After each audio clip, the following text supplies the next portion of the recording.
In the mystical realm of Valdris, where magic flows through the veins of every living creature and ancient powers slumber beneath the surface of reality, a story of love, sacrifice, and redemption unfolds. This is the tale of Illyrian, a young man cursed with an artifact heart that resonates with the most dangerous beings in existence, and the three extraordinary men who would become bound to him by forces far greater than choice or chance. The journey begins on a rain-soaked autumn morning as Illyrian makes his way through the treacherous mountain passes toward the Twilight Fortress, a massive structure of black stone and silver veins that pierces the sky like a dagger thrust into the heart of the world. The fortress serves as both prison and sanctuary for those deemed too dangerous to exist freely in society. The racial destabilizers, beings whose very presence can upset the delicate balance of power that keeps the world from descending into chaos. Illyrian pulls his dark cloak tighter around his shoulders as the wind whips through the narrow canyon, carrying with it the scent of ancient magic and something darker, the lingering traces of fear and desperation that cling to this place like morning mist. He is 23 years old, slender and graceful with silver-white hair that marks him as something other than entirely human, and eyes the color of winter storms. But it is what lies beneath his pale skin that truly sets him apart from others, an artifact heart of crystallized magic that beats in his chest, a replacement for the organ he lost in childhood when dark magic nearly claimed his life. The rescue had come at a price.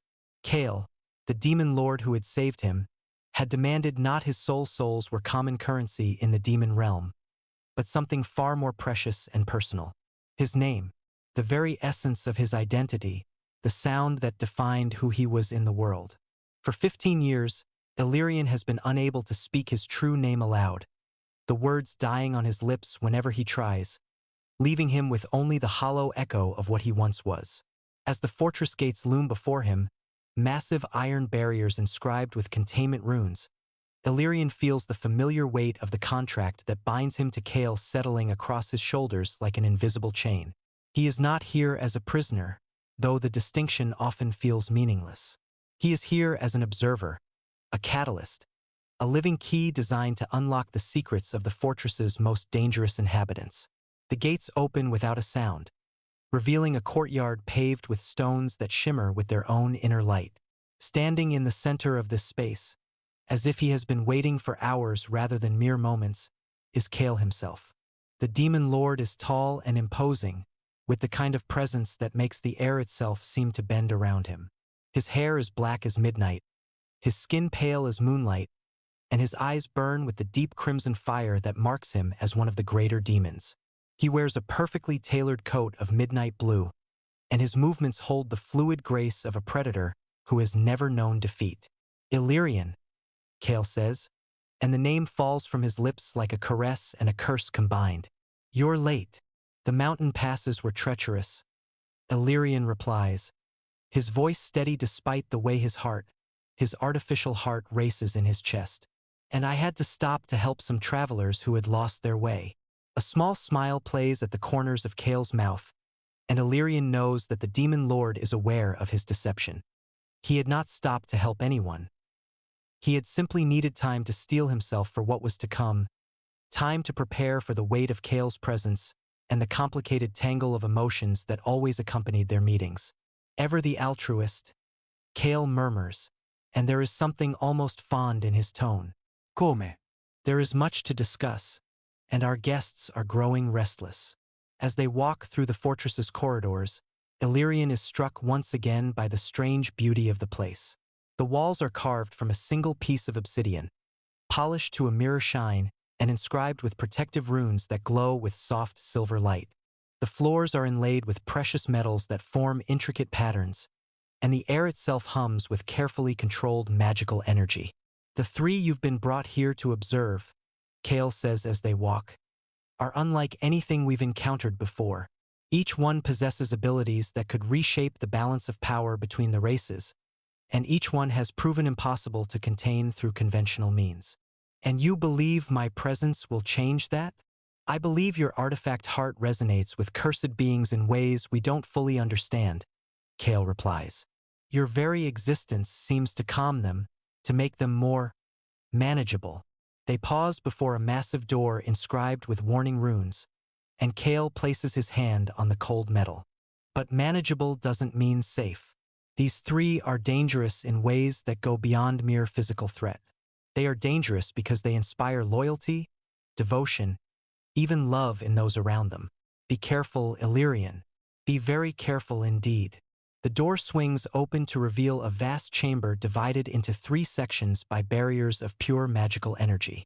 Each section houses one of the fortress's most dangerous prisoners, and as Illyrian steps into the room, he feels his artifact heart skip a beat as it responds to their presence. In the first section stands Veril, and Illyrian's breath catches in his throat at the sight of him.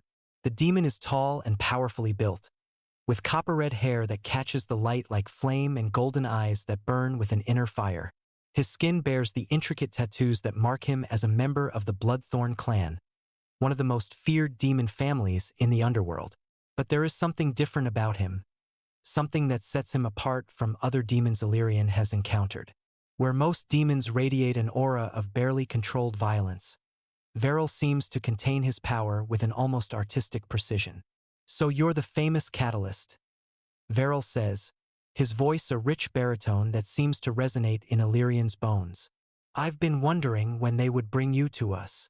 In the second section, Ariel paces like a caged wolf, which is perhaps fitting given his nature. The werewolf is tall and lean, with dark hair and green eyes that seem to see too much. Unlike most werewolves who struggle to maintain their human consciousness when transformed, Ariel has managed to retain his intelligence and personality even in his wolf form, a feat that has made him invaluable to his pack and incredibly dangerous to anyone who might oppose them. "Careful, Catalyst," Ariel says, his voice carrying the slight growl that marks him as a shapeshifter. "Your scent is intoxicating. It would be unfortunate if one of us lost control." The third section houses Nyx, and Illyrian finds himself drawn to the half-witch, half-dragon hybrid despite every instinct telling him to maintain his distance. Nyx is perhaps the most beautiful man Illyrian has ever seen, with silver hair that falls to his shoulders and eyes that shift color like opals. His heritage shows in the faint scales that trace his cheekbones and the sharp canine teeth that flash when he smiles. But it is his curse that makes him truly dangerous. He can hear lies as clearly as spoken words, but he himself is cursed never to speak the truth. "Welcome to our little prison, sweet Catalyst," Nyx says, his voice like honey over broken glass. "Though I suspect you'll find us far more entertaining than you expect." As Illyrian moves through the chamber, he becomes aware of the strange effect his presence is having on the 3 prisoners. Instead of the aggressive posturing he had expected from such dangerous beings, they seem almost subdued, not weakened, but calm in a way that their guards clearly find unsettling. "Fascinating," Kale murmurs from behind him. "I had hoped for this reaction, but seeing it firsthand is quite remarkable." "What exactly is happening to them?" Illyrian asks, watching as Veril's golden eyes track his movement with an intensity that makes his skin tingle. "Your artifact heart," Kale explains. "It was created using magic from the First Age, when the barriers between races were thin and interbreeding was common. It resonates with the primal energies that exist in all magical beings, but in those with mixed heritage or unusual abilities, the effect is amplified. And that creates this calming effect, among other things," Kale says, and there is something in his tone that makes Illyrian look at him sharply. "We'll know more as you spend time with them." The days that follow settle into a strange routine. Each morning, Illyrian enters the chamber where the 3 prisoners are held and spends several hours in their presence. Sometimes he reads to them from books of poetry or philosophy. Sometimes he simply sits in meditation, allowing his artifact heart to pulse with its strange rhythm. And sometimes he engages them in conversation, learning about their lives and the circumstances that brought them to the fortress. Veril, he discovers, was exiled from the Bloodthorn clan not for violence or betrayal, but for refusing to participate in their traditional blood rituals. "I grew tired of proving my worth through the suffering of others," the demon explains during one of their conversations. "There are other ways to demonstrate strength." Ariel's story is more complex. His ability to retain consciousness in wolf form has made him a valuable asset to various werewolf packs, but it has also made him a target for those who fear his influence. "They say I'm too dangerous to trust," he tells Illyrian one afternoon, "that my loyalty is questionable because I think too much." Nyx's past is the most mysterious of the three. He speaks in riddles and half-truths, his curse preventing him from revealing the full story of how he came to be imprisoned. But through careful questioning and observation, Illyrian begins to piece together a tale of a young man caught between two worlds, trusted by neither dragons nor witches, and ultimately betrayed by both. As the weeks pass, Illyrian becomes aware of a growing tension in the fortress. The three prisoners, rather than becoming more manageable under his influence, seem to be developing an intense focus on him personally. Veryl's golden eyes follow his every movement with a hunger that goes beyond mere curiosity. Ariel's protective instincts seem to extend to Illyrian in ways that make the werewolf increasingly agitated when their sessions end. And Nyx speaks to him in a way that suggests intimate knowledge, as if he can see into Illyrian's soul despite the barriers between them. The turning point comes when Kale introduces what he calls the united ritual of control. "Your presence alone is not enough," the demon lord explains as they stand in his private study, surrounded by ancient tomes and artifacts. "We need to establish a more formal connection, something that will allow you to influence them even when you're not physically present." "What kind of connection?" Illyrian asks, though he suspects he already knows the answer. "A blood bond," Kale says simply, "but not the traditional kind. This will be a three-way connection, linking you to all of them simultaneously. It will require daily contact, physical or emotional, to maintain the bond and prevent it from becoming unstable. And what will this bond do to them?" "To me, that remains to be seen," Kale admits. "But I suspect it will create a level of devotion that will make them far more manageable." The ritual takes place in the fortress's deepest chamber, a circular room carved from living rock and inscribed with runes that have been old since the world was young. Illyrian kneels in the center of the circle while Veryl, Ariel, and Nyx take positions around the perimeter, their magical restraints temporarily removed for the ceremony. As Kale begins the incantation, Illyrian feels his artifact heart respond to the rising magical energy. The crystal core beats faster, its rhythm synchronizing with the demon lord's words, and he becomes aware of three distinct presences pressing against his consciousness. Veryl's presence is like liquid fire, passionate and intense, filling Illyrian with a warmth that borders on overwhelming. The demon's emotions are raw and powerful: desire, possessiveness, a fierce protectiveness that makes Illyrian's breath catch in his throat. Ariel's presence is steadier, like the deep roots of an ancient tree. The werewolf's feelings are more controlled but no less intense: loyalty, devotion, an instinctive need to guard and protect that resonates with something primal in Illyrian's nature. Nyx's presence is the most complex, shifting and changing like quicksilver. His emotions are layered with deception and truth in equal measure, but beneath it all is a desperate longing for connection, for someone who can see past his curse to the man beneath. When the ritual is complete, Illyrian finds himself bound to all three men in ways that go far beyond simple magical connection. He can feel their emotions as if they were his own, can sense their needs and desires with startling clarity. But what surprises him most is the realization that the bond works both ways. They can feel him too, can sense his loneliness and his longing for acceptance. The weeks that follow the ritual are unlike anything Illyrian has ever experienced. The daily contact required to maintain the bond creates an intimacy between him and the three prisoners that transcends their circumstances. With Veryl, these contacts often take the form of heated discussions about philosophy and power, conversations that crackle with intellectual and sexual tension. The demon's desire for him is obvious and overwhelming, but it's tempered by a respect for Illyrian's autonomy that surprises everyone, including Veryl himself. With Ariel, the contact is more physical, touches that linger longer than necessary, moments of shared silence where they communicate through the bond rather than words. The werewolf's protective instincts toward Illyrian grow stronger each day, creating a devotion that is both touching and slightly overwhelming. With Nyx, the contact is emotional and magical, their conversations dancing around truths that cannot be spoken directly. The half-dragon's inability to tell the truth creates a unique form of intimacy as they learn to communicate through implication and metaphor.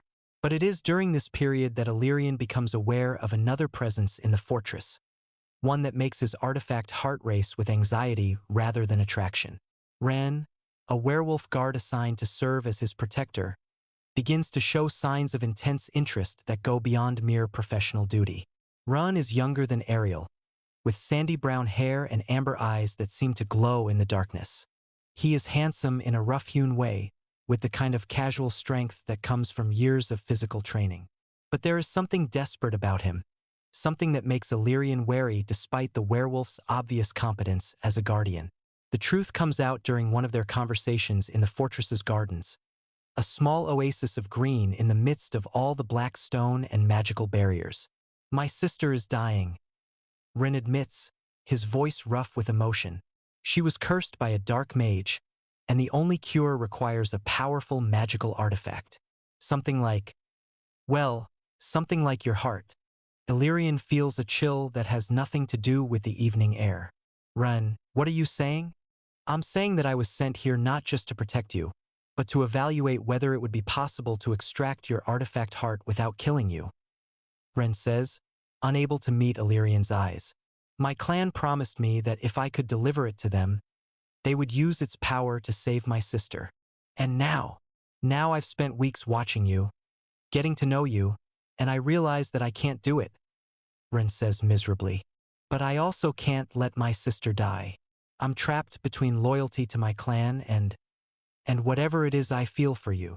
The confession hangs between them like a blade, and Illyrian realizes that he has stumbled into a web of conflicting loyalties and desperate choices that could destroy everything he has begun to build with Veril, Ariel, and Nyx. The crisis comes to a head when Rian, driven by desperation and love for his sister, attempts to steal one of Illyrian's secondary artifacts, a small crystal pendant that stores excess energy from his heart. The theft goes wrong, triggering a cascade of magical reactions that threaten to tear the fortress apart. But instead of the disaster everyone expects, the stolen artifact creates something unprecedented: the first seal, a magical bond that links Ren permanently to Illyrian. The connection is immediate and overwhelming, adding a fourth presence to the network of relationships that has been growing within the fortress walls. "What have you done?" Kale demands as he surveys the magical chaos that Ren's theft has unleashed. "I don't know," Ren says, his voice filled with wonder and terror in equal measure. "I can feel him. I can feel all of them. And they can feel me." It is in the aftermath of this crisis that Kale reveals the truth that he has been hiding since Illyrian's arrival at the fortress. They are in his private chambers, surrounded by the artifacts and memories of 1,000 years of existence. And the Demon Lord's composure finally cracks. "You want to know why I really saved you all those years ago?" Kale asks, his crimson eyes burning with pain and regret. "It wasn't out of kindness or some noble desire to preserve life. It was because when I looked at you, dying in that alley with dark magic eating away at your heart, I saw her. Her? Lyrelii," Kale says, and the name falls from his lips like a prayer. "My mate, my heart, my soul. She died in the War of Races, killed by those who feared the power that our union represented. When I found you, when I saw the light fading from your eyes, I couldn't let it happen again. I couldn't watch someone else die because of the hatred between our peoples. So you saved me because I reminded you of someone you lost? I saved you because you carried a piece of her soul," Kale says quietly. "The artifact heart I gave you wasn't just any magical construct. It was created using fragments of her essence, pieces of her power that I had preserved after her death.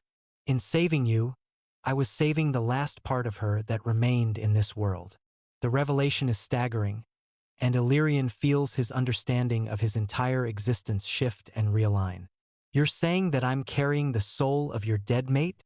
"Part of it," Kale confirms, "which is why the bond between us has always been so complex, why I've felt compelled to protect you even as I've kept you bound to me through our contract. You are not her Illyrian, but you carry her essence within you. And through you, I have been able to feel her presence again." "And what about them?" Illyrian gestures toward the chamber where Veril, Ariel, and Nyx are held. What about Ren? Are they just extensions of your grief as well? No, Kale says firmly. What you have with them is entirely your own. The bonds you've formed, the love that's growing between you, that belongs to you and you alone. I may have orchestrated the circumstances that brought you together, but the connections you've made are real. It is this conversation that finally gives Illyrian the clarity he needs to understand his situation. He is not just a tool in Kale's hands or a vessel for someone else's soul. He is his own person, capable of forming his own relationships and making his own choices. And the choice he makes is to embrace the bonds that have formed between him and the four men who have become central to his existence. But even as Illyrian comes to terms with his complicated relationship with Kale, new threats emerge that test the strength of all their bonds. The magical instability caused by Ren's theft of the artifact has weakened the fortress's containment systems, and dangerous energies are beginning to leak into the surrounding areas. The barriers are failing, Kale announces during an emergency meeting in the fortress's command center. We have perhaps days before the containment systems collapse entirely. What happens then? Illyrian asks, though he fears he already knows the answer. Then every prisoner in this fortress will be free to leave, and the world will face threats that have been contained for centuries. Kale replies grimly. Unless we can find a way to stabilize the magical matrix that holds this place together. It is Nyx who provides the solution, speaking in his usual riddles but conveying enough information for the others to understand. The catalyst holds the key, he says, his opal eyes fixed on Illyrian. But the price of using it will be higher than any of us can imagine.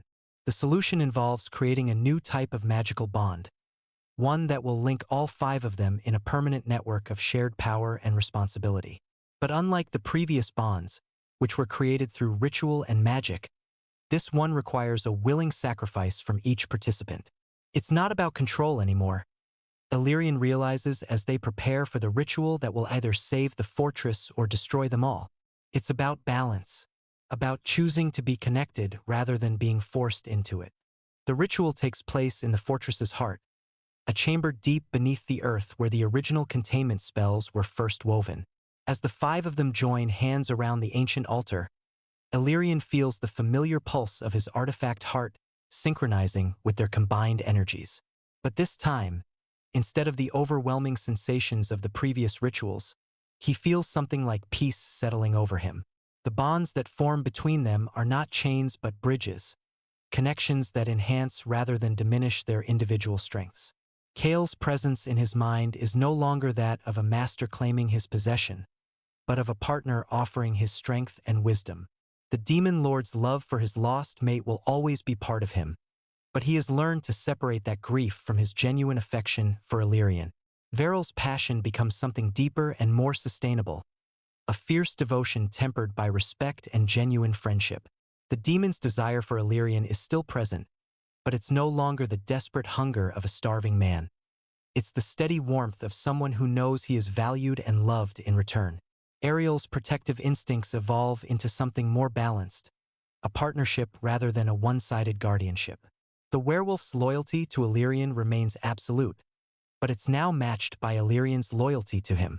Ren's connection, forged in crisis and maintained through mutual understanding, becomes a source of strength for both of them. The young werewolf's guilt over his attempted betrayal transforms into a determination to prove himself worthy of the trust that Illyrian has placed in him. And Nyx surprises them all by finding a way to speak a single truth in the moment when the bond is sealed. I choose this, he says, his voice clear and strong despite his curse. I choose all of you. The cost of the ritual is higher than any of them expected. The magical energies required to stabilize the fortress and create their permanent bond drain them all, leaving them weak and exhausted. But it is Nyx who pays the highest price, burning away part of his own soul to seal a magical breach that threatens to tear reality itself apart. As he lies dying in Illyrian's arms, his beautiful face growing pale and still, Nyx speaks his final words that, for once, are completely true. This was always my choice, he whispers, and I would make it again. The loss of Nyx creates a void in their newly formed bond that threatens to destabilize everything they have accomplished. But instead of allowing grief to tear them apart, the remaining four choose to honor his sacrifice by building something worthy of it. In the months that follow, the Twilight Fortress is transformed from a prison into something unprecedented. A sanctuary where beings of different races can come together without fear of persecution or judgment.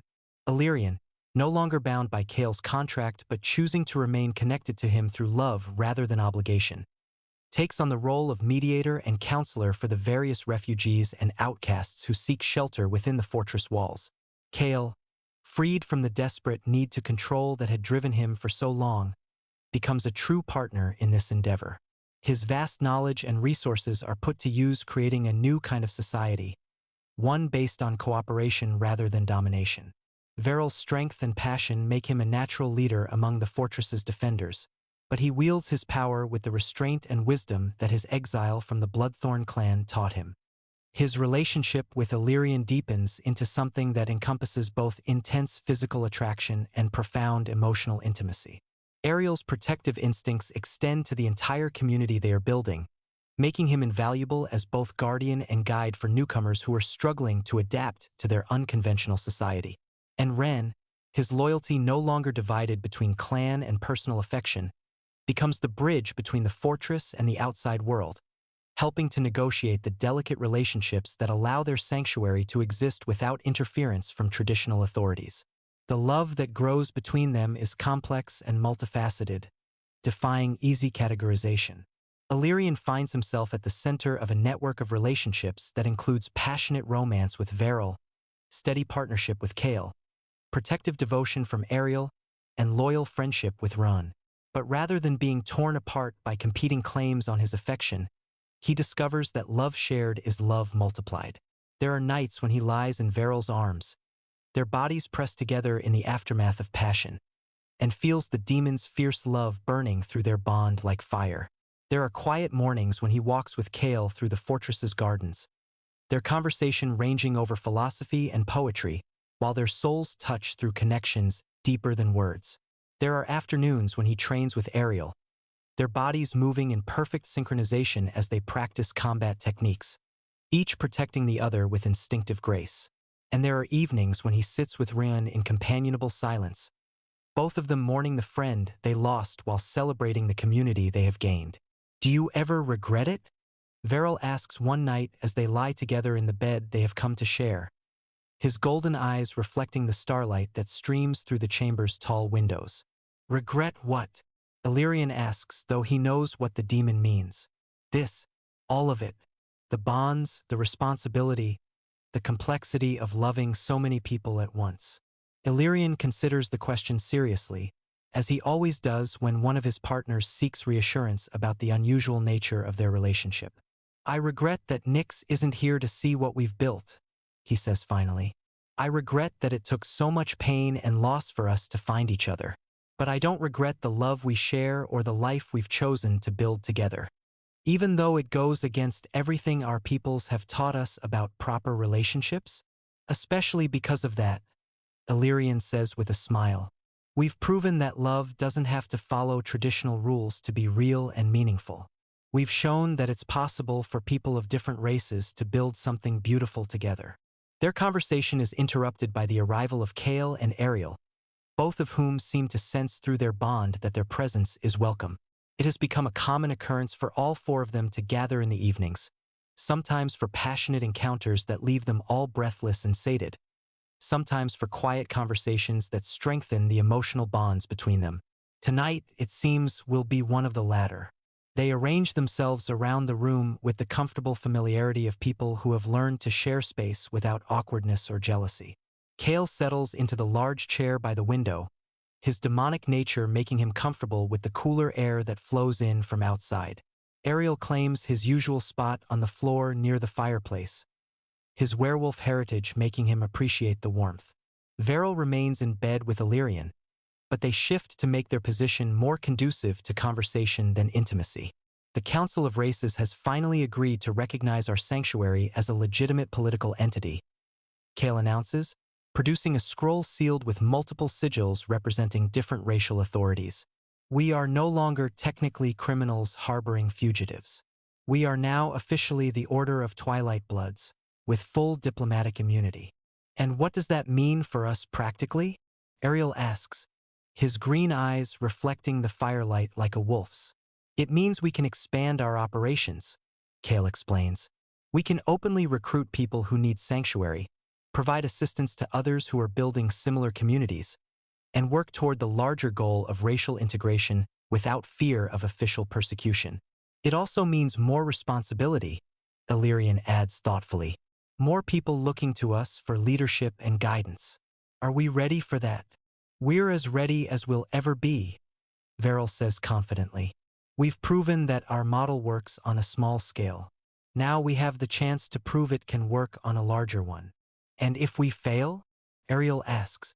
If the prejudices and hatreds between our peoples prove too strong to overcome, then we'll have failed trying to build something beautiful rather than succeeding at maintaining something ugly, Illyrian replies. And I'd rather be remembered as someone who reached for the impossible than someone who settled for the merely adequate.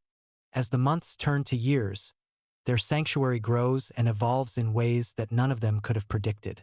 The Order of Twilight Bloods becomes a beacon of hope for outcasts and misfits throughout the realm, attracting not only those seeking shelter but also scholars, artists, and visionaries who want to be part of something unprecedented.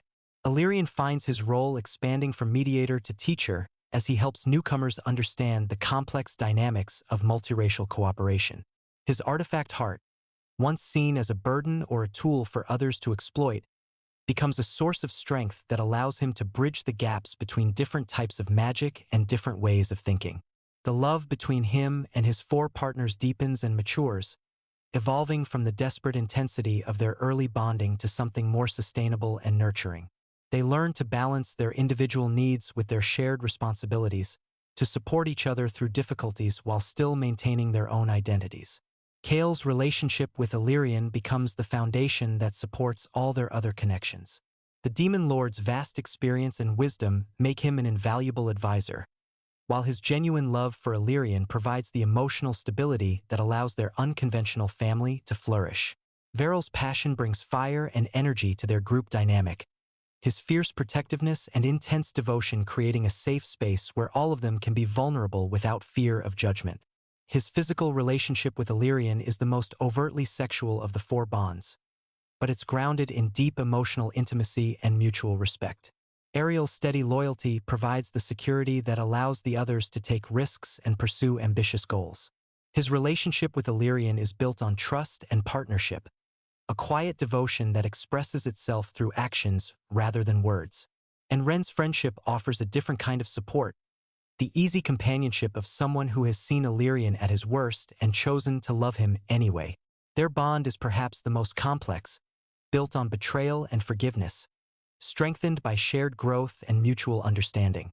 As the 5th anniversary of the Order's founding approaches, Illyrian stands on the highest tower of the Twilight Fortress, looking out over the community they have built together.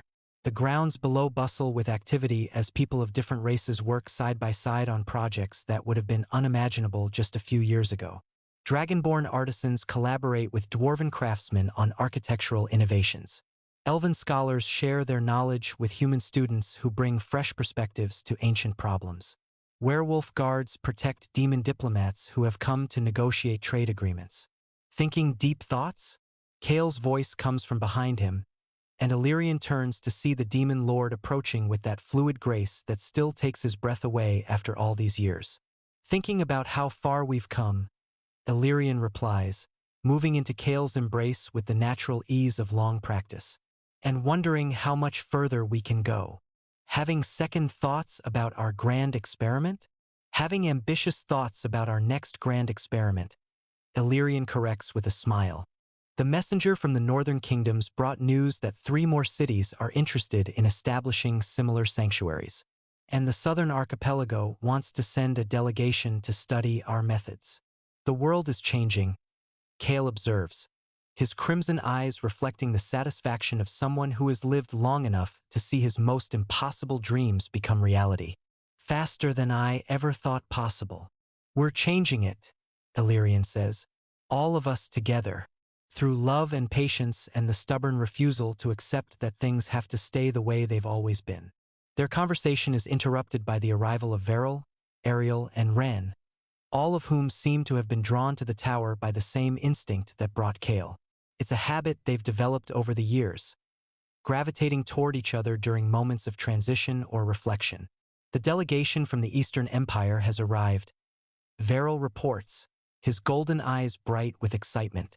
They want to negotiate a formal alliance between our order and their provincial governments. And the trade consortium from the merchant republics is offering to fund expansion of our sanctuary network in exchange for guaranteed safe passage through traditionally hostile territories, Ariel adds. The world is finally starting to see the practical benefits of what we're doing here, Ren observes. Not just the idealistic benefits, but the real economic and political advantages of cooperation over conflict. It's what Nyx always predicted, Illyrian says softly, remembering their lost friend's cryptic prophecies about the future they were building. He said that love would prove to be the most practical magic of all. As the sun sets over the twilight fortress, painting the sky in shades of gold and crimson, the five men stand together in comfortable silence. They have built something unprecedented, not just a sanctuary for outcasts, but a new model for how different peoples can relate to each other. They have proven that love can transcend species barriers, that cooperation can be stronger than competition, and that the bonds between people who choose each other can be more durable than those imposed by tradition or law. The future stretches before them, full of challenges and possibilities in equal measure. There will be setbacks and disappointments, moments of doubt and periods of struggle. But they will face whatever comes together, united by bonds that have been tested in fire and proven unbreakable. So what happens now? Ren asks, echoing the question that all of them are thinking. Now we keep building, Illyrian says simply. We keep loving. We keep proving that there's a better way to live than the one our ancestors handed down to us. Together, Veril asks, though he already knows the answer. Always together, Illyrian confirms, feeling the warmth of their shared bond flowing through him like the pulse of his artifact heart. That's what love means, facing whatever comes as a family, supporting each other through the challenges, and celebrating the victories together. As darkness falls over their sanctuary, the lights in the windows below begin to twinkle like earthbound stars. Each light represents a life that has been touched by their vision, a person who has found safety and acceptance within the walls of the Twilight Fortress. It is a testament to what can be accomplished when people choose love over fear, cooperation over domination, and hope over despair. The Order of Twilight Bloods has become more than just a sanctuary. It has become a symbol of transformation, proof that the world can change if enough people are willing to believe in something better.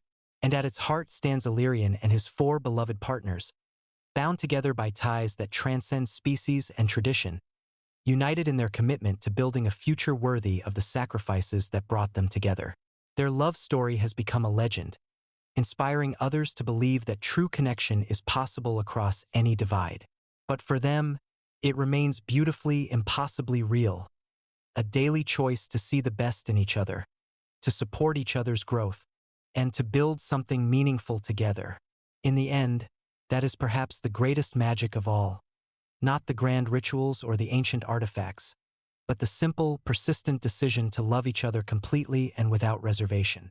It is a magic that any person can practice, regardless of their species or their gifts, and it is the magic that will ultimately transform their world. The 10th anniversary of the Order of Twilight Bloods arrives with celebrations that span 3 days and nights, drawing visitors from across the known realms. The Great Hall of the fortress has been transformed into a space that can accommodate beings of vastly different sizes and needs, high perches for winged visitors, pools of water for aquatic delegates, and specially warded areas for those whose magical auras might interfere with others. Illyrian moves through the crowds with practiced ease, his artifact heart resonating with the emotional currents of the gathering. After a decade of leading the Order, he has learned to manage the overwhelming input of so many different magical signatures. But tonight the sensation is particularly intense. Joy, hope, curiosity, and even skepticism create a complex symphony that only he can fully hear. The delegation from the Crystal Peaks is requesting a private audience. Ren informs him, appearing at his elbow with the fluid movement that marks him as one of the fortress's most skilled guards. In the years since his attempted betrayal and subsequent bonding to Illyrian, Ren has grown into his role as both protector and diplomat. His sister, healed through the combined magical efforts of the Order's healers rather than through theft, now serves as an ambassador to the werewolf clans. What do they want to discuss? Illyrian asks, accepting the goblet of wine that Ren offers him. The vintage is from Kale's private collection, a gesture of hospitality that speaks to the importance the Demon Lord places on this anniversary celebration. Expansion. Ren replies with a grin that makes him look years younger. They want to establish a sister sanctuary in the mountain territories, specifically for Earth-based magical beings who have trouble adapting to lowland environments. That's the 5th expansion proposal this week, Illyrian observes, feeling a familiar mixture of pride and apprehension. At this rate, we'll have sanctuaries spanning the entire continent within the next decade. Is that a problem? Ren asks, studying Illyrian's expression with the careful attention that their bond makes natural. Not a problem exactly, Illyrian says thoughtfully, but growth brings its own challenges. The larger our network becomes, the harder it will be to maintain the personal connections that make our model work. Their conversation is interrupted by a commotion near the main entrance to the hall. A group of visitors has arrived, and their presence is causing ripples of unease among the assembled guests. Illyrian feels his artifact heart skip a beat as he recognizes the newcomers, a delegation from the Shadow Court, one of the most conservative and isolationist factions in the demon realm. At their head walks Lady Seraphine, a demon noble whose beauty is matched only by her reputation for ruthless political maneuvering. Her silver hair is swept back in an elaborate style that emphasizes the elegant points of her ears, and her crimson dress seems to absorb light rather than reflect it. But it is the man walking beside her that makes Illyrian's breath catch in his throat. The stranger is tall and imposing, with the same black hair and pale skin that mark him as a member of Kale's bloodline. His eyes burn with the same crimson fire, and his presence carries the same aura of barely contained power. But there is something different about him, something that makes the air itself seem to thicken with tension. Illyrian. Kale's voice comes from behind him, and when Illyrian turns, he sees that the Demon Lord's usual composure has cracked. I need to speak with you, privately, now. Without waiting for a response, Kale takes Illyrian's arm and guides him through a side door into one of the fortress's smaller conference rooms. Veril and Ariel follow, their protective instincts clearly triggered by the sudden change in Kale's demeanor. Who is he? Illyrian asks once the door is closed behind them. My brother, Kale says simply, and the words fall into the room like stones into still water. Malphas, Prince of the Shadow Court and heir to the Ashcraft demon throne. Your brother. Veril's golden eyes narrow dangerously. You never mentioned having a brother. Because I hoped I would never have to, Kale replies grimly. Malphas and I have been estranged for over 5 centuries, ever since I chose exile over accepting my father's plan to arrange a political marriage for me. And now he's here, Ariel observes, which means this isn't a social visit. No, it's not, Kale confirms. The Shadow Court has been watching our activities with growing concern. They see the Order as a threat to the traditional power structures that keep the demon realm stable. And they've sent your brother to do what, exactly? Illyrian asks, though he fears he already knows the answer. To offer me a choice, Kale says. Return to the demon realm and accept my birthright as heir to the Ashcraft throne. Or watch everything we've built here be destroyed by forces far beyond our ability to resist. The implications of this ultimatum settle over them like a shroud. Everything they have worked for, everything they have built together, now hangs in the balance of a political decision that none of them saw coming. What does accepting your birthright mean? Illyrian asks carefully. It means leaving all of this behind, Kale says, his voice heavy with pain. It means returning to a life of political maneuvering and strategic marriages and the constant struggle for power that defines demon nobility. It means abandoning the Order and everyone who depends on us. And if you refuse? Then the Shadow Court will declare the Order a rogue organization and move to eliminate it, Kale replies. They have the military might to turn this fortress into rubble within days. There has to be another option, Veril says fiercely. Some way to negotiate, to find a compromise that allows us to keep what we've built. Perhaps, Kale says, but it would require me to face my brother and the Shadow Court delegation directly. And I'm not sure I'm strong enough to resist the pull of my old life once I'm confronted with it again. It is this vulnerability, this moment of uncertainty from the man who has been their rock and foundation for so many years, that galvanizes the others into action. Without discussion or debate, they form a protective circle around Kale, their bonds humming with shared determination. You're not facing this alone, Illyrian says firmly. Whatever happens, we face it together. The Shadow Court may not recognize our authority, Veril adds, but they'll have to acknowledge our strength. And our refusal to back down, Ariel concludes. The return to the Great Hall is a study in controlled tension. The assembled guests can sense that something significant is happening, and conversations quiet as Illyrian and his partners make their way toward the Shadow Court delegation.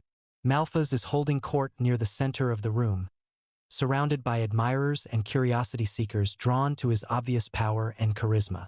Up close, the resemblance to Kale is even more pronounced, but where Kale's presence speaks of hard-won wisdom and controlled strength, Malphas radiates the casual arrogance of someone who has never had to question his place in the world.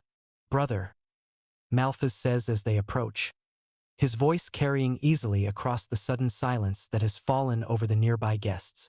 How good to see you again. You look content, domestic even. Malphas, Kale replies evenly. Welcome to the Twilight Fortress. I trust your journey was pleasant. Enlightening, Malphas says with a smile that doesn't reach his eyes. I've heard such interesting stories about what you've been doing here. Building a sanctuary for outcasts and misfits. Creating bonds between species that have been enemies for millennia. Very idealistic of you. And very effective, Illyrian interjects, stepping forward to stand beside Kale. Our methods may be unconventional, but our results speak for themselves. Malphas's crimson gaze fixes on Illyrian with an intensity that makes the air crackle with magical energy. Ah, the famous catalyst. The little Omega who has managed to tame not one but 4 powerful males. Quite an accomplishment. Illyrian has accomplished far more than that, Veril says, his voice carrying a warning that makes several nearby guests step back nervously. He's helped create something that will outlast all of us. Has he? Malphas asks, his tone deceptively casual. Because from where I stand, it looks like he's created something that depends entirely on my brother's continued presence and protection. What happens to your sanctuary when Kale returns to claim his rightful place in the demon realm?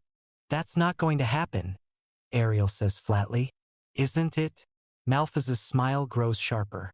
Because I have a letter here from our father, formally recalling Kale to court and naming him as heir apparent to the Shadow Court throne. Refusal to comply will be considered an act of treason against the demon realm. He produces a scroll sealed with the black wax and silver sigil of the demon court, and even from a distance, Illyrian can feel the magical compulsion woven into the parchment. This is not merely a request or invitation.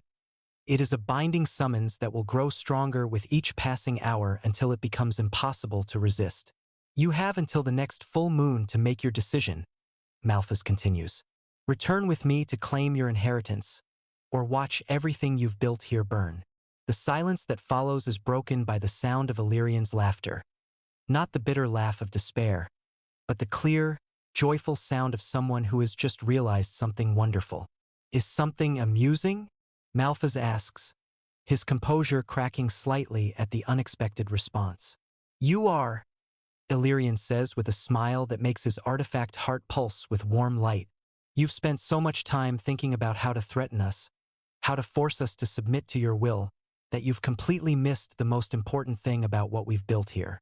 And what's that? It's not dependent on any one person, Illyrian says simply. Not even Kale.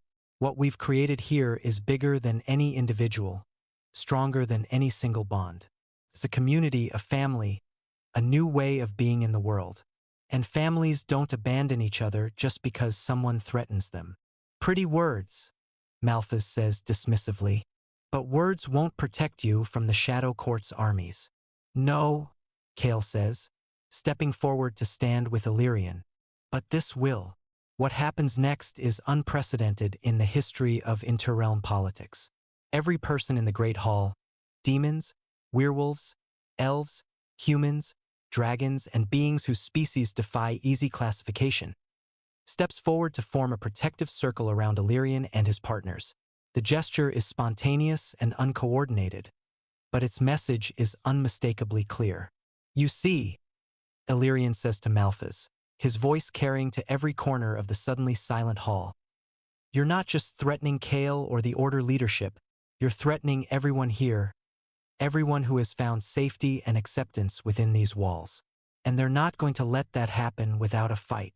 This is touching, Malphas says, though his tone suggests he finds it anything but sentiment won't stand against demon military might. Perhaps not, says a new voice from the entrance to the hall. But justice might. All eyes turn to see who has spoken, and Illyrian feels his heart leap with surprised recognition. Walking into the hall with the fluid grace of natural-born authority is a figure he had thought never to see again: Lysander, the crown prince of the unified realms and one of the most powerful political figures in the known world. Lysander is magnificent in the way that only true royalty can be, with platinum hair that seems to hold its own light and violet eyes that speak of ancient magical bloodlines. He wears the ceremonial armor of his rank, silver and gold worked with protective runes that make the air shimmer around him. But it is his presence rather than his finery that commands attention. He radiates the kind of confidence that comes from knowing that his word carries the weight of law across multiple realms. Your Highness, Illyrian says, offering a bow that acknowledges Lysander's rank while maintaining his own dignity. This is an unexpected honor. The honor is mine, Lysander replies with a warm smile that transforms his austere features. I've been following the Order's progress with great interest. What you've accomplished here represents exactly the kind of inter-realm cooperation that the Unified Realms Council has been trying to promote. This is a private matter, Malphas interjects, his earlier confidence beginning to waver. The Shadow Court has legitimate authority over its own citizens. Does it? Lysander asks mildly. Because according to the Treaty of Harmonized Realms, any organization that operates across multiple realms and provides services to citizens of those realms falls under the jurisdiction of the Unified Council. And the Order of Twilight Bloods has been operating under that authority since its formal recognition 5 years ago. The legal implications of this statement hit Malphas like a physical blow. The Treaty of Harmonized Realms is the foundational document that governs inter-realm relations, and its authority supersedes that of individual realm governments in cases of cross-border activity. Furthermore, Lysander continues, any attempt to use military force against a council-recognized organization would be considered an act of war against all member realms. I trust the Shadow Court is not prepared to face those consequences. This is not over, Malphas says, his composure finally cracking completely. My brother may have found powerful protectors, but family obligations run deeper than political treaties. Do they? Kale asks, speaking for the first time since Lysander's arrival. Because I seem to remember a time when you chose political advantage over family loyalty. When you supported our father's decision to exile me rather than stand by my choice to love who I chose. That was different, Malphas says desperately. You were young, idealistic. You didn't understand the responsibilities that come with our position. I understood them perfectly, Kale replies. I just chose love over power. And I would make the same choice again, every day, for the rest of my existence. As he speaks, Kale reaches out to take Illyrian's hand, and the simple gesture seems to reverberate through the hall like a bell. The artifact heart in Illyrian's chest pulses in response, its light visible through his clothing, and suddenly every person present can feel the depth of the bond between them. This is what you never understood, Malphas, Kale continues. Power that comes from fear and domination is ultimately hollow. But power that comes from love, from freely chosen connections between equals. That's the kind of strength that can change the world. The demonstration of their bond seems to catalyze something in the gathered crowd. One by one, other couples and groups step forward to show their own connections. Werewolf mates, demon partnerships, elven triads, and combinations that defy traditional categories. The great hall fills with the warm glow of magical bonds freely chosen and proudly displayed. You see, Illyrian says to Malphas, you came here thinking you could threaten one demon lord into abandoning his chosen family. But you're not facing one demon lord. You're facing a community of people who have chosen each other, who have built something beautiful together, and who refuse to let fear and prejudice tear it apart. Malphas looks around the hall, seeing perhaps for the first time the true scope of what his brother has helped create. This is not just a sanctuary for outcasts.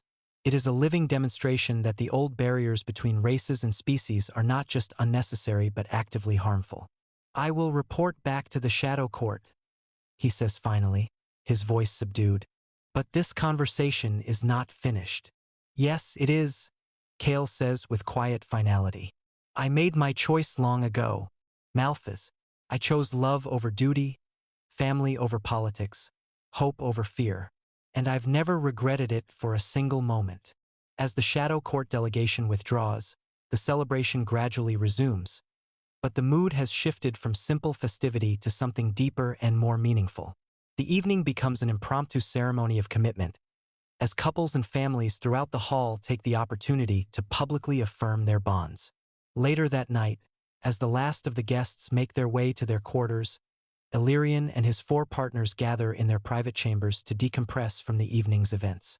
The room is their shared sanctuary, large enough to accommodate all of them comfortably, but intimate enough to feel like home. Do you think he'll actually give up?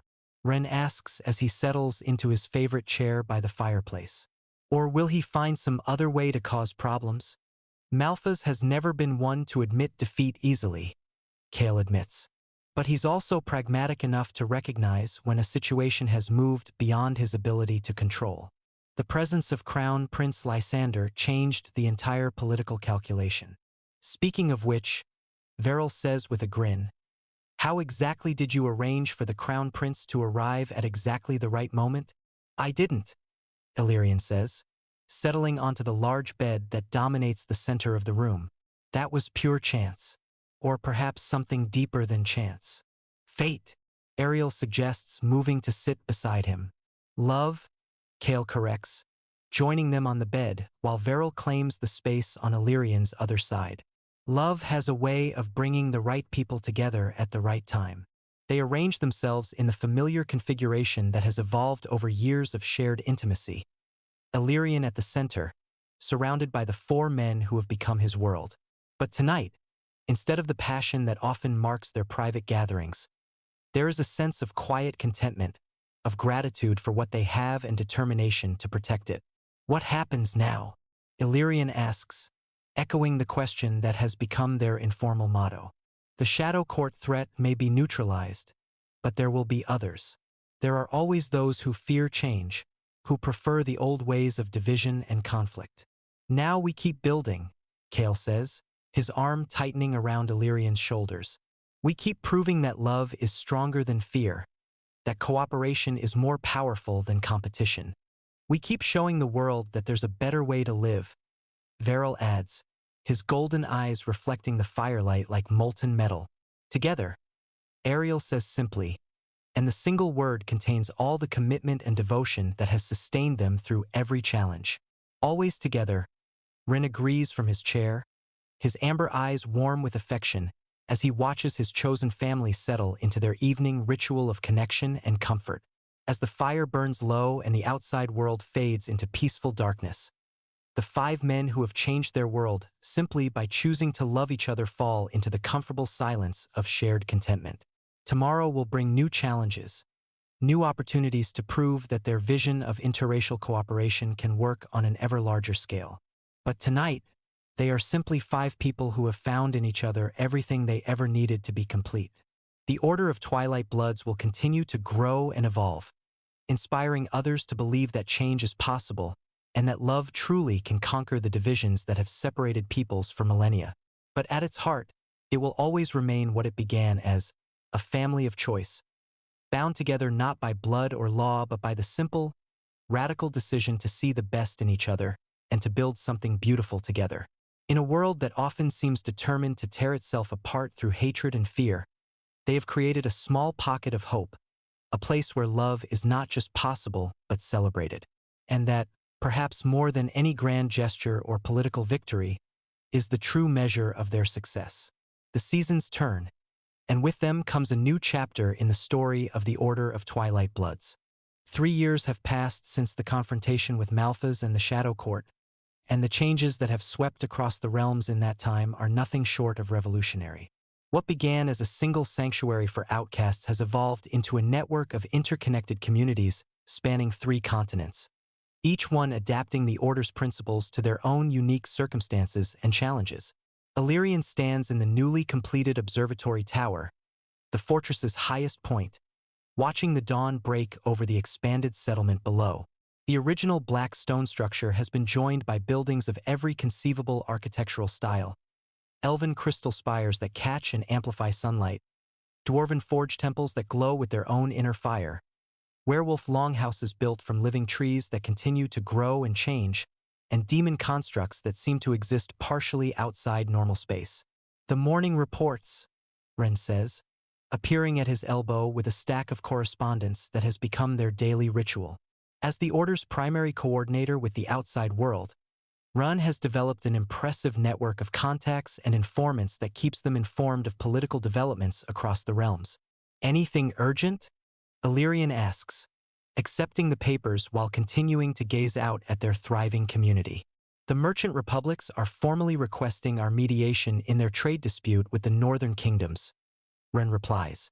"Apparently our reputation for fair dealing has spread to the point where we're being asked to arbitrate conflicts we're not even directly involved in. That's both flattering and concerning," Illyrian observes. "We're not exactly neutral parties if we're advocating for interracial cooperation." "True, but we're apparently seen as more trustworthy than the traditional arbitrators," Ren says with a grin. "Progress of a sort." Their conversation is interrupted by the arrival of Veril, who bounds up the tower stairs with the energy of someone bringing exciting news. The demon's golden eyes are bright with enthusiasm, and his copper hair seems to catch fire in the morning light. "The delegation from the Dragon Enclaves has arrived," he announces without preamble. "And they've brought something extraordinary." "Define extraordinary," Illyrian says, though he can feel through their bond that Veril's excitement is genuine and not simply diplomatic enthusiasm. "They want to propose a formal alliance," Veril explains. "Not just trading agreements or mutual defense pacts, but full integration. They're offering to share their deepest magical secrets in exchange for our methods of cross-species bonding. The implications of this proposal are staggering. The Dragon Enclaves are among the most secretive and powerful magical societies in existence, their knowledge jealously guarded for millennia. For them to offer such a comprehensive partnership represents a fundamental shift in how they view the Order and its mission." "There's more," Ren adds, consulting his papers. "The Seafolk Confederacy is making a similar proposal, though theirs involves establishing underwater sanctuaries for aquatic species who want to participate in surface politics. And the Sky Cities have sent an envoy requesting permission to build a floating sanctuary that can move between realms." Veril continues. "Apparently our success has inspired innovations we never could have imagined."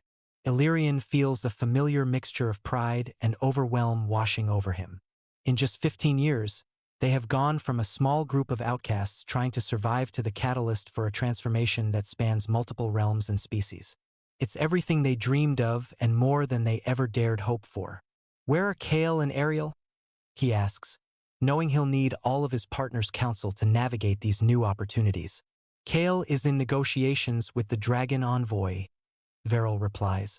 "Apparently they specifically requested to speak with him about some ancient magical texts that might be relevant to our bonding techniques. And Ariel is leading the morning training session for our new security recruits," Ren adds. "Though I suspect he'll want to be involved in any decisions about expanding our operations into new realms." As if summoned by their conversation, Ariel appears in the tower doorway, his green eyes reflecting the serious expression that has become more common as his responsibilities within the order have grown. The werewolf has evolved from a simple bodyguard into one of their most trusted strategists. His natural protective instincts expanded to encompass their entire community. "We have a problem," he says without preamble, and the gravity in his voice makes all three of them focus immediately. "The new recruits I've been training, they're not what they appear to be." "Explain," Illyrian says, moving away from the window to give Ariel his full attention. "They're too skilled," Ariel says, "too coordinated. They claim to be refugees from various conflicts, but their movement patterns and tactical awareness suggest professional military training. Someone is infiltrating our organization." The warmth of the morning suddenly feels oppressive as the implications of this revelation sink in. The Order's success has inevitably attracted enemies as well as allies, and their open recruitment policies, while essential to their mission, also make them vulnerable to exactly this kind of infiltration. "How many?" Ren asks, his diplomatic mindset already shifting to damage control mode. "At least a dozen in the most recent group," Ariel replies. "Possibly more in earlier cohorts that I didn't examine as carefully." "Any idea who's behind it?" Veryl's voice carries the edge of violence that still lurks beneath his civilized exterior. "That's what we need to find out," Illyrian says. "But carefully. If we're dealing with professional infiltrators, a direct confrontation could trigger whatever they're planning." "Agreed," comes Kale's voice from the stairway. The Demon Lord's arrival is accompanied by a shift in the tower's atmosphere, his natural aura of power making the air itself seem denser. "And I may have some insight into who might be orchestrating this." "The Dragon Envoy?" Rain asks. "No, their offer appears genuine," Kale says. "But our conversation touched on some interesting historical parallels. It seems we're not the first organization to attempt large-scale interracial cooperation." "And what happened to the others?" Illyrian asks, though he suspects he doesn't want to know the answer. "They were destroyed," Kale says simply. "Not through military action, but through internal sabotage. Someone or some group has been working for centuries to prevent exactly the kind of transformation we're trying to achieve." "The Purest Alliance," Ariel says, recognition dawning in his voice. "I've heard whispers about them in werewolf clan gatherings. They're supposed to be a myth, a conspiracy theory." "Not a myth," Kale corrects grimly. "A very real organization dedicated to maintaining the traditional boundaries between races and species. They've operated in secret for over 1,000 years, infiltrating and destroying any movement that threatens their vision of racial purity. And now they've turned their attention to us," Veril says, his golden eyes beginning to glow with the inner fire that marks his demon heritage. "It would seem so," Kale agrees, "which means we need to be very careful about how we proceed. The Purest Alliance doesn't just destroy organizations, they discredit them first, making sure that their destruction serves as a warning to others who might attempt similar reforms."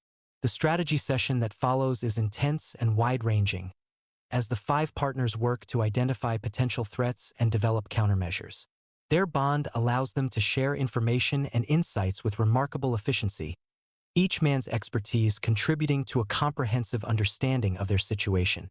"The infiltrators will likely try to provoke some kind of incident," Kale explains as they gather around the detailed map of the fortress and its surrounding territories. "Something that makes us appear dangerous or unstable, justifying intervention by traditional authorities. So we need to identify them before they can act," Ariel says, "but without alerting them to our suspicions." "I can help with that," Illyrian offers. "My artifact heart resonates with deception as well as truth. If I spend time with the suspected infiltrators, I should be able to sense their true intentions." "That's dangerous," Veril objects immediately. "If they realize you can detect their deception, you become their primary target." "I'm already their primary target," Illyrian points out. "The Order's entire structure depends on the bonds I've formed with all of you. Remove me, and everything else collapses. Which is exactly why we can't risk exposing you unnecessarily," Ren argues. "There has to be another way." The solution, when it comes, is characteristically elegant in its simplicity. Instead of trying to expose the infiltrators directly, they decide to use their presence as an opportunity to feed false information and observe how it spreads. By creating multiple versions of sensitive intelligence and sharing each version with different groups of suspected infiltrators, they can trace the flow of information and identify not just the spies but their communication networks. It's a classic counterintelligence technique, Kale explains as they finalize their plans. We turn their own infiltration against them, using it to map their organization and identify their methods. The next few weeks are a masterclass in subtle misdirection and careful observation. Illyrian and his partners take turns interacting with the suspected infiltrators, each conversation carefully designed to plant specific pieces of false information. Meanwhile, their network of loyal supporters watches for signs of unusual activity or communication patterns that might indicate the planted intelligence is being transmitted elsewhere. The breakthrough comes when Ren notices that one of the suspected infiltrators, a young elf claiming to be a refugee from border conflicts, has been making regular trips to a supposedly abandoned shrine in the forest outside the fortress. Surveillance reveals that the shrine is actually a sophisticated communication center, equipped with magical devices capable of transmitting messages across vast distances.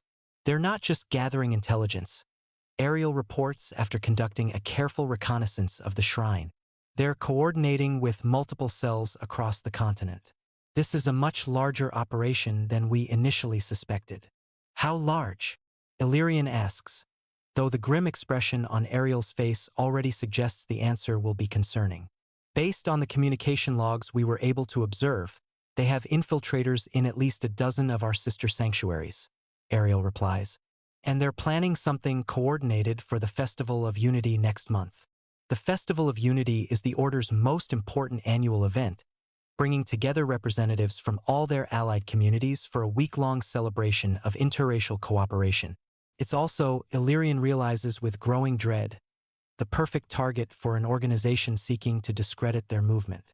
What kind of coordinated action? Veril asks, his voice tight with barely controlled anger. Unknown, Ariel admits, but the timing suggests they want maximum visibility for whatever they're planning. Then we'll give them visibility, Kale says, a predatory smile playing at the corners of his mouth, but not the kind they're expecting. The plan that emerges from their discussions is audacious in its scope and elegant in its execution. Instead of trying to prevent the Purist Alliance's attack, they decide to let it proceed while simultaneously exposing the attackers and their methods to the very audience the Purists hope to influence. We turn the festival into a demonstration, Illyrian explains to the assembled leaders of their allied communities. Not just of our successes, but of the threats we face and how we overcome them together. The preparation is intense and secretive, requiring careful coordination between dozens of communities while maintaining the appearance of normal festival planning.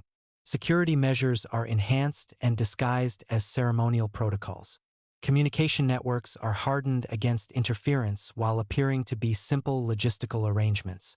Most importantly, contingency plans are developed to protect innocent festival attendees, while ensuring that any violence initiated by the infiltrators is clearly documented and attributed. The Festival of Unity begins as it always does, with a grand procession through the fortress grounds featuring representatives from every species and community allied with the Order. The sight is magnificent dragons soaring overhead while their humanoid cousins march below, werewolf packs running alongside elven dancers, demon nobles sharing conversations with human scholars, and dozens of other combinations that would have been unthinkable just a generation ago.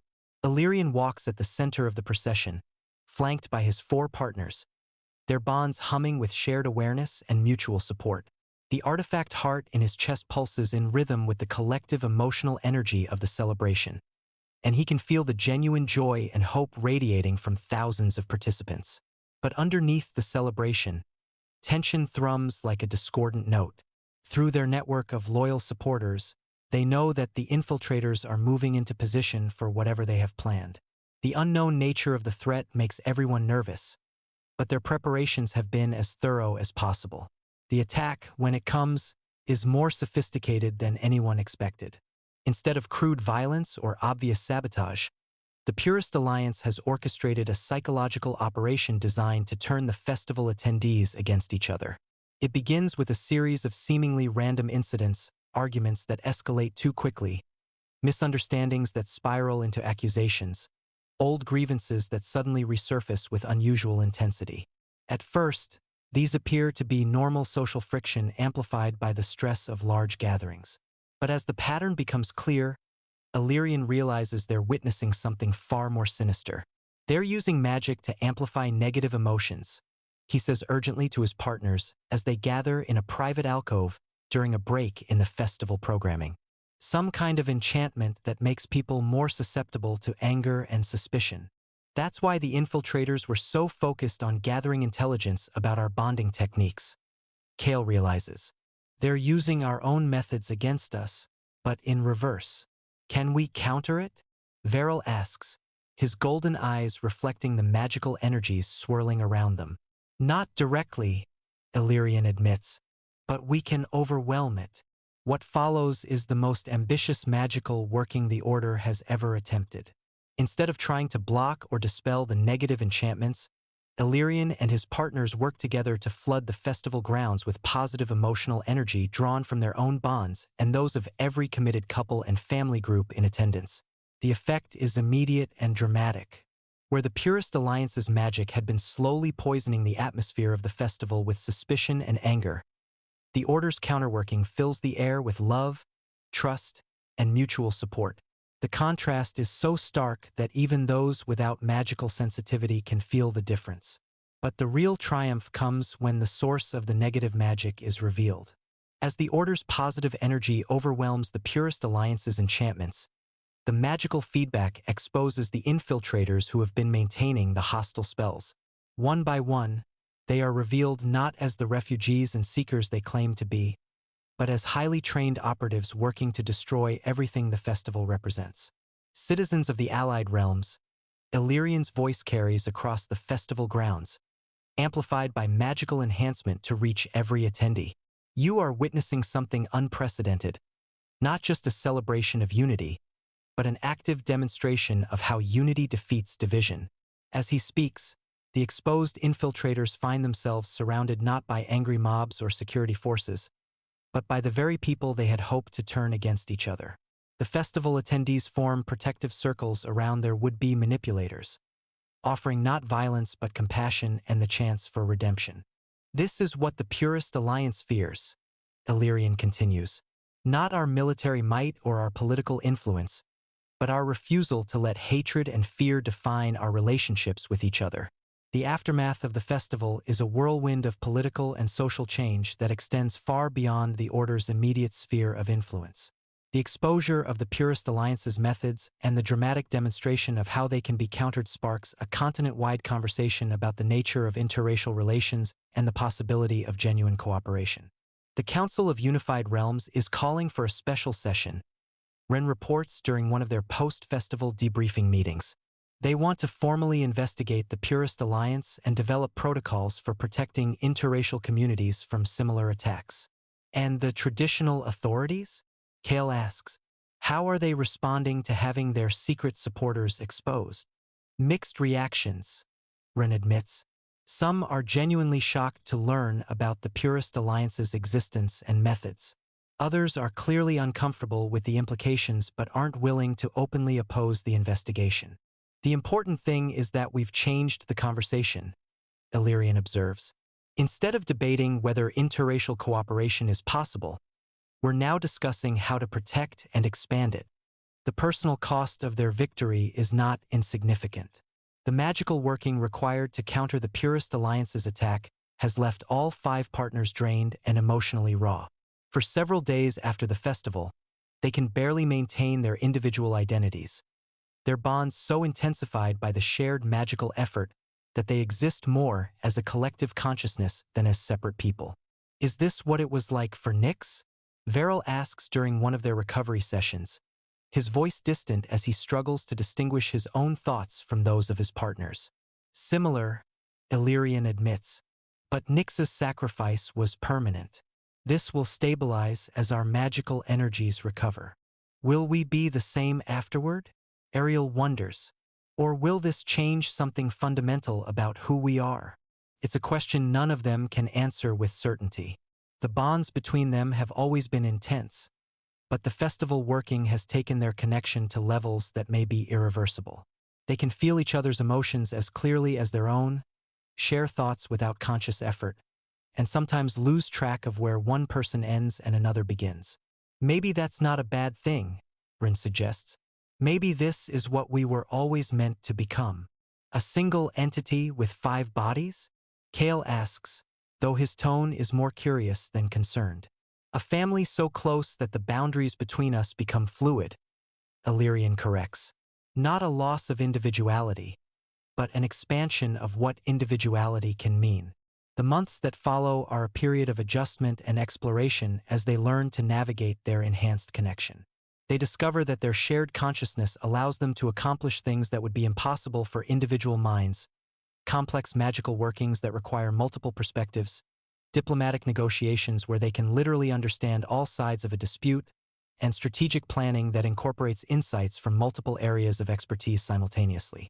But perhaps most importantly, they learn that their love for each other has not been diminished by their closer connection. It has been transformed into something larger and more encompassing. Where once they were 5 people who chose to love each other, they are now something unprecedented, a collective being that exists in multiple bodies while maintaining the capacity for individual choice and growth. The other communities are asking for guidance. Rin reports during one of their council meetings, which have evolved into sessions where they share consciousness rather than simply exchanging information. They want to know if they should attempt similar bonding rituals. And what do we tell them? Veril asks, his thoughts tinged with the caution that comes from understanding the true cost of their transformation. We tell them the truth, Illyrian says, that love shared is love multiplied, but that the price of true unity is the willingness to lose yourself in service of something larger. And that not everyone is ready for that kind of transformation, Kale adds. Nor should they be. What we've become works for us because we chose each other freely and completely. But we also tell them that it's possible, Ariel contributes, that the barriers between people, between species, between races, between individuals, are not as absolute as we've been taught to believe. As the second decade of the Order's existence draws to a close, Illyrian finds himself once again standing in the observatory tower. But this time he is not alone in his own mind. The thoughts and emotions of his 4 partners flow through his consciousness like a river, their shared awareness creating a perspective that encompasses far more than any individual viewpoint could contain. Below them, the fortress and its surrounding communities bustle with activity. The population has grown to over 10,000 permanent residents, representing more than 30 different species and subspecies. Children who have never known a world divided by racial hatred play together in gardens tended by beings whose ancestors would have killed each other on sight. What do you see when you look at all this? He asks his partners, though the question is more philosophical than practical given their shared perception. I see the future, Kale responds, his thoughts carrying the weight of centuries of experience and the hope of millennia to come. I see proof that love is the strongest force in existence, Veril adds, his emotional intensity coloring their shared consciousness with warmth. I see home, Ariel contributes simply, his protective instincts now encompassing not just his immediate family, but every person who has found safety within their community. I see the beginning, Rin concludes, his diplomatic perspective always focused on what comes next, rather than what has already been accomplished. And Illyrian, drawing on all their combined insights and experiences, sees something even more profound. He sees a world in transformation, where the old boundaries that divided people are giving way to new connections that unite them. He sees love not as a private emotion between individuals, but as a force capable of reshaping society itself. The Order of Twilight Bloods has become more than just a sanctuary for outcasts or a symbol of interracial cooperation. It has become proof that fundamental change is possible, that the future can be different from the past, and that love, in all its forms, is indeed the most powerful magic of all. As the sun sets over their transformed world, 5 minds sharing one consciousness turn their attention to the plans and dreams that will carry them into their 3rd decade. There are new communities to establish, new alliances to forge, new barriers to overcome. But they will face these challenges as they have faced all others, together, united by bonds that transcend every boundary that once divided them. Their love story has become a legend that inspires others to believe in the impossible. But for them, it remains beautifully, impossibly real, a daily choice to see the best in each other, to support each other through every challenge, and to build something meaningful together that will outlast them all.